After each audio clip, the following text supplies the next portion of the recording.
After 40 years, Ozzy Osbourne reveals what really happened that night on stage. The final interview took place just 2 weeks before Ozzy Osbourne's death, in a quiet corner of his Beverly Hills home, where he had spent the last few years battling Parkinson's disease. At 76, the Prince of Darkness was a shadow of the wild man who had terrorized stages for over 5 decades. But his eyes still held that familiar spark of mischief and rebellion that had made him a legend. The journalist had come to discuss the historic Back to the Beginning concert at Villa Park, where Ozzy had just delivered his final performance with Black Sabbath. But as the conversation wound down, something unexpected happened.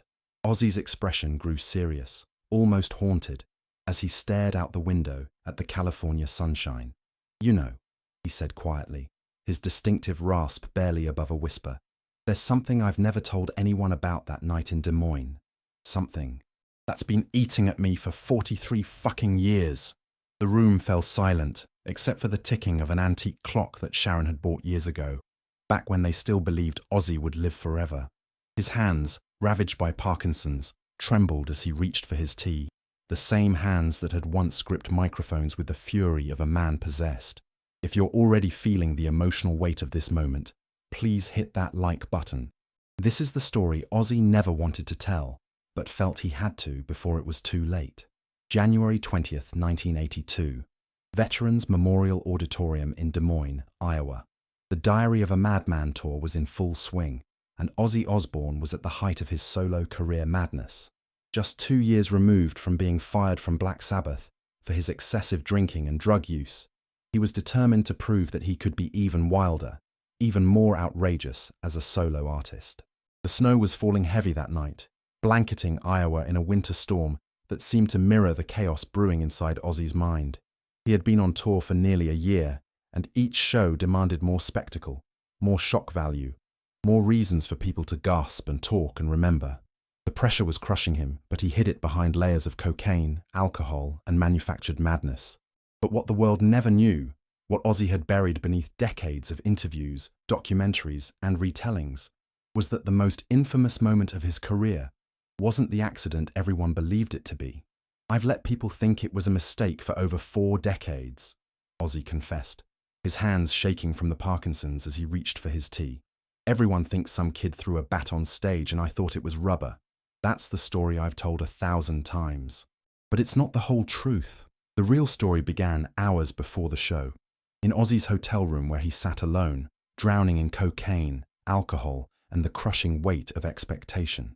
He had built his solo career on being more outrageous than anyone else in rock music, but he was running out of ways to shock people. The dove-biting incident at the CBS Records meeting the year before had gotten him massive publicity, but he needed something bigger, something that would cement his reputation as the maddest man in rock and roll. "I was so fucked up that night," Ozzy remembered, his voice barely audible. "Not just drunk or high, I was mentally fucked up. I was scared, you know. Scared that people would get bored of me. Scared that I wasn't good enough to make it on my own without Sabbath. I was terrified that I was just going to fade away and be forgotten." The hotel room had been a disaster zone. Empty bottles, drug paraphernalia, and the detritus of rock star excess scattered across every surface. Randy Rhoads, his brilliant guitarist, had tried to talk to him earlier about his behavior, but Ozzy had been too far gone to listen. The young virtuoso was becoming increasingly concerned about Ozzy's spiral, but there was only so much he could do. What Ozzy revealed next would change everything the world thought it knew about that night. Mark Neal, the 17-year-old fan who threw the bat, hadn't acted entirely alone. He had been contacted by someone from Ozzy's inner circle, someone who had planted the idea, who had suggested that bringing a dead bat to the show would be the ultimate tribute to the Prince of Darkness. "It wasn't completely random," Ozzy said, his eyes filling with tears. "There were people around me who were always looking for ways to generate publicity. They heard through the grapevine about this kid who was obsessed with the band, and they fed him suggestions. They told him stories about my outrageous behavior, made sure he knew about the Dove incident, planted ideas about what would really get my attention. The conspiracy had been subtle, more about suggestion than direct instruction. In those early days of Ozzy's solo career, everyone around him was hungry for the kind of publicity that would separate him from every other metal singer trying to make it in America. The Dove incident had worked, but it was already old news. They needed something more dramatic, more memorable. Sharon wasn't directly involved in this specific thing, Ozzy insisted, his voice growing stronger with emotion. But she had created an atmosphere where everyone around us was thinking about publicity, about how to make me more famous, more notorious. We were all so desperate to succeed that we lost sight of what really mattered, the music. But what none of them had anticipated was how the moment would affect Ozzy psychologically. Standing on that stage, looking down at what he suspected might be a real bat, he felt a wave of revulsion wash over him, not just at the bat, but at himself. When I picked up that bat, Ozzy continued, I had a split second where I could have stopped. I could have thrown it back into the crowd or ignored it completely. But I looked out at all those faces, all those people who had paid to see the Prince of Darkness do something insane, and I felt this pressure to deliver. So I did it. I bit into it knowing there was a good chance it was real, knowing that it would make headlines around the world. Well, please take a moment to like this video if you're as shocked by this revelation as we are. Ozzy's honesty about this moment is both heartbreaking and brave. The taste hit him immediately. Warm, metallic, and utterly revolting. But it wasn't just the physical sensation that horrified him. It was the realization of what he had become, what he had allowed himself to become in the pursuit of fame and notoriety. The crowd went fucking mental, Ozzy remembered, his face contorting with disgust even decades later. They were screaming, some were cheering, some were throwing up. I had blood running down my chin, and I could feel this warm liquid filling my mouth. But the worst part wasn't the taste. It was looking out at those faces and realizing that this was what they wanted from me. Not my music, not my artistry, but my willingness to degrade myself for their entertainment. The band kept playing, but Ozzy could see the shock and disgust on their faces too. Randy Rhoads, in particular, looked physically ill. The young guitarist had joined Ozzy's band because he believed in the music, in the potential for creating something beautiful and powerful.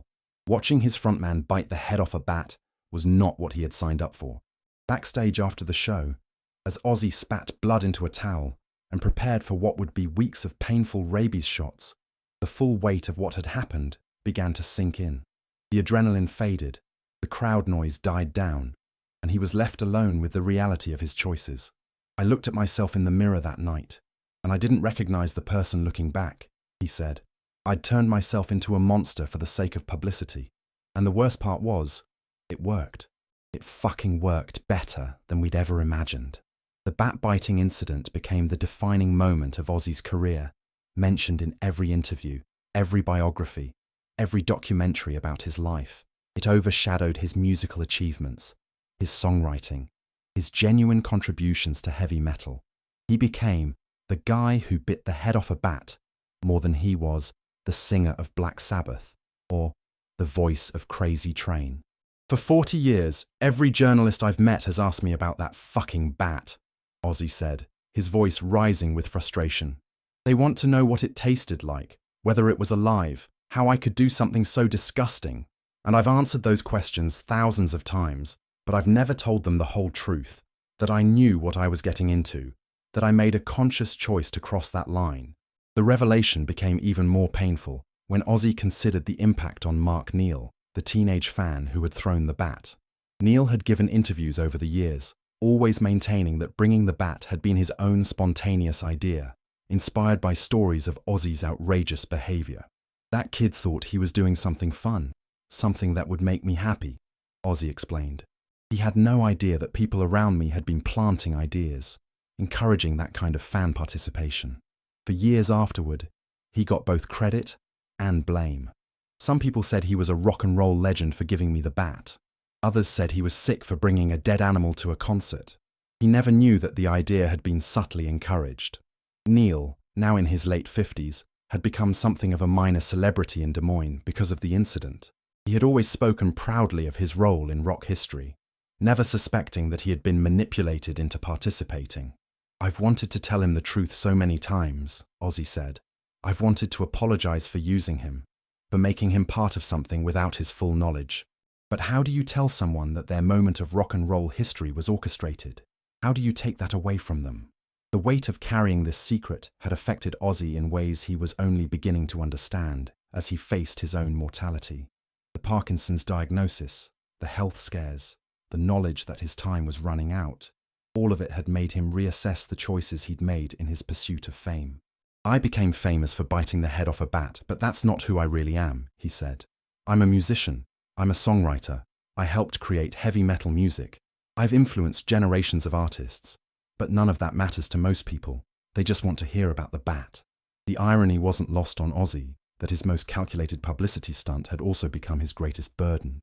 The incident that was supposed to establish him as the ultimate rock rebel had instead trapped him in a prison of his own making, forced to retell the same story for decades. "The real tragedy," Ozzy continued, "is that I was already good enough. The music was already good enough. Blizzard of Oz was a fucking masterpiece, and Randy Rhoads was a guitar god. We didn't need the stunts. We didn't need the controversy. But we were so insecure, so desperate to make it, that we thought we had to become cartoon characters instead of just being musicians." The loss of Randy Rhoads just weeks after the bat incident had put everything into horrible perspective. The young guitarist, who had been increasingly uncomfortable with Ozzy's antics, died in a plane crash on March 19, 1982, while the tour was in Florida. His death devastated Ozzy and made him question everything about the path he had chosen. "Randy was disgusted by what I did that night," Ozzy revealed. "He didn't say much about it publicly, but privately he told me I was better than that. He said the music should speak for itself, that we didn't need gimmicks. When he died, I felt like I'd lost not just a friend and collaborator, but my moral compass. Maybe if I'd listened to him, if I'd focused on the music instead of the madness, things would have been different." As Ozzy spoke, it became clear that this confession wasn't just about setting the record straight. It was about redemption, about trying to reclaim his legacy before it was too late. The man who had spent decades being defined by a single moment of shock value was finally ready to be vulnerable, to admit his mistakes and hope for forgiveness. "I want people to know that I regret it," he said. "Not because it made me famous, not because it worked as a publicity stunt, but because it overshadowed everything else I've ever done. When I die, the headlines are going to say, 'Bat-biting Ozzy dies,' instead of 'Musical pioneer dies,' or 'Heavy metal legend dies.' That fucking bat is going to follow me to the grave." The conversation turned to what Ozzy hoped his real legacy would be. He spoke passionately about his work with Randy Rhoads, about albums like Blizzard of Oz and Diary of a Madman that had redefined what heavy metal could be. He talked about his later collaborations, about songs that had meant something to people beyond shock value. "Mama, I'm Coming Home. That's a real song about real emotions," he said. "When I performed it at the final concert in Birmingham, I could see people in the audience crying. That's the power of music. That's what I want to be remembered for. Not for degrading myself for attention, but for creating something that touched people's souls." He talked about the songs that had sustained him through his darkest periods. "Shot in the Dark," "Close My Eyes Forever," "No More Tears." Each one represented a different phase of his artistic evolution, moments when he had managed to channel his pain and confusion into something beautiful rather than something shocking. "The music saved me," he said. "Even when I was at my worst, even when I was making terrible decisions, the music kept me alive. It gave me a reason to keep going, kept me connected to something pure and honest. I wish I'd trusted in that more. Wish I'd believed that the music was enough." But the bat incident had become such an integral part of rock mythology that Ozzy worried the truth might do more harm than good. Would revealing the full story tarnish the memories of fans who had made the incident part of their own rock and roll identity? Would it diminish the legend that had inspired countless other musicians to push their own boundaries? "Part of me thinks I should take this secret to the grave," he admitted. "Let people keep believing in the spontaneous madness, the accidental moment that became legend. But I'm tired of living with the burden. I'm tired of being defined by something that represented the worst parts of who I was, not the best." The incident had also affected his relationship with Sharon, though he was careful to emphasize that she had not been directly involved in the specific events of that night. But the culture of publicity seeking that surrounded them in those early days had created an environment where such stunts seemed not just acceptable, but necessary. "Sharon and I have talked about this many times over the years," he said. "She knows how much I regret it, how much it's haunted me. We were young and desperate and making decisions based on fear rather than confidence. We thought we had to be willing to do anything to succeed, and sometimes that led us down very dark paths. The relationship with his children had also been complicated by his reputation. Kelly, Jack, and Amy had grown up hearing about their father's wild antics, but they had also seen the toll that fame and notoriety had taken on him. They loved him for who he was as a father, not for who he had been as a performer. "My kids know the real me," Ozzy said. "They've seen me at my best and my worst, and they love me anyway. But I worry about their children, my grandchildren. What are they going to think when they're old enough to hear these stories? I want them to be proud of their grandfather's music, not embarrassed by his mistakes." The physical and emotional toll of carrying this secret for 4 decades had been immense.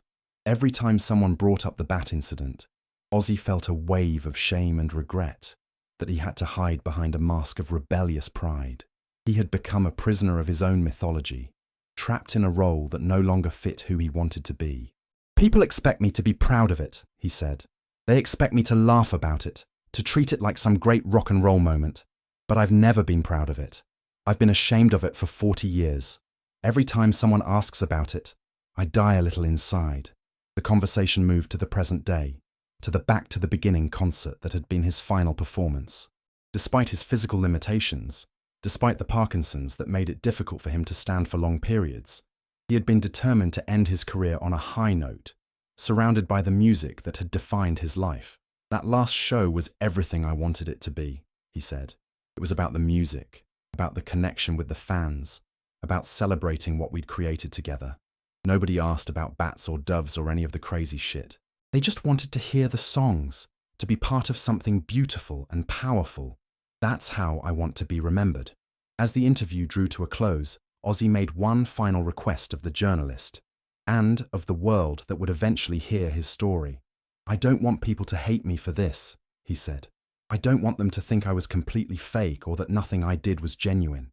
I was young, I was scared, and I made a decision that I've regretted for 40 years. But I also wrote Crazy Train. I also sang War Pigs. I also helped create something beautiful and powerful that changed people's lives." The truth about January 20th, 1982, wasn't the simple story of an accidental encounter between a wild rock star and an unfortunate bat that the world had believed for decades. It was the more complex story of a desperate artist so afraid of failure that he was willing to sacrifice a piece of his soul for fame. It was the story of how legends are made, not just through talent and inspiration, but through carefully crafted mythology that sometimes traps its creators. "I hope people can forgive me," Ozzy said as the journalist prepared to leave. "I hope they can understand that I was just a human being trying to make it in an inhuman business. I made mistakes, some of them terrible mistakes, but I also made music that meant something to people. I hope that's what they remember." 3 days after this interview, Ozzy Osbourne would pass away peacefully in his home, surrounded by family. The world would mourn the loss of a rock legend, and inevitably, every obituary would mention the bat-biting incident. But now, finally, the complete truth was known. The Prince of Darkness had spent 40 years living with a burden that had shaped his entire career, but in his final days, he had found the courage to tell his truth. Whether that truth would change how the world remembered him remained to be seen. But for Ozzy, the confession had lifted a weight he had carried since that night in Des Moines, when a young musician's desperate gamble for attention had created a legend and a burden that would last a lifetime. The bat may have been dead before it ever hit the stage, but the guilt Ozzy felt about that night had been very much alive, feeding on him for decades. Now, finally, both could rest in peace. The man behind the myth had spoken his truth, and in doing so, had perhaps found the redemption he had been seeking for 40 years. In the end, Ozzy Osbourne's final revelation wasn't about the bat at all. It was about the courage to be honest, the strength to admit mistakes, and the hope that even the darkest moments of our lives don't have to define us forever. The Prince of Darkness had finally stepped into the light, and in doing so, had shown that even legends are ultimately just human beings trying to find their way home. If this revelation about one of rock's most famous moments has moved you, please share this story and hit that like button. Ozzy's courage in telling the truth deserves to be remembered alongside his musical legacy. Sometimes, the most human thing a legend can do is admit they were all too human.